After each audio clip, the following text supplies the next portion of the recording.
బాలానగర్లో పారిశ్రామిక వాడు ఉంది, జీడిమెట్లలో పారిశ్రామిక వాడు ఉంది. వివిధ ప్రాంతాలలో 1960ల 70ల 80ల ప్రభుత్వం నుంచి భూములు, ప్రైవేట్ నుంచి భూములు కొనుగోలు చేసి వాళ్ళు పరిశ్రమలు పెట్టుకున్నారు. ఆ పరిశ్రమలు ఈరోజు నడవక మూతపడ్డాయి. కొన్ని ఉంటే వాటి కాలుష్యం వల్ల నగరంలో air pollution, soil pollution, water pollution ఉన్నాయి. ఆనాడు అవి ఊరు బయట, ఈనాడు ఊరు మధ్యలోకి వచ్చినాయి.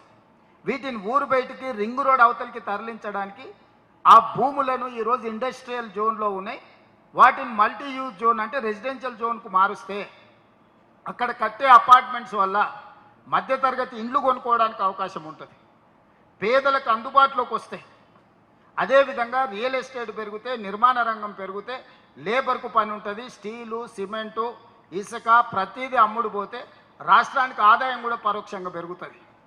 ఇందులో మనం మూసి ప్రక్షాళన చేయడం, మెట్రో రైలు విస్తరించుకోవడం, ఈ ఇండస్ట్రీస్ను తరలించడం, అవసరమైన వర్షాలు వచ్చినప్పుడు నీళ్లు నిలుస్తున్నాయి వాటి అన్నిటిని తొలగించుకోవడం కోసం ఈ కోర్ అర్బన్ రీజియన్ని మనం ఈరోజు క్యూర్ పేరు మీద దీన్ని మొత్తం ఈ సమస్యను పరిష్కరించదలుచుకున్నాం, క్యూర్ చేయదలుచుకున్నాము.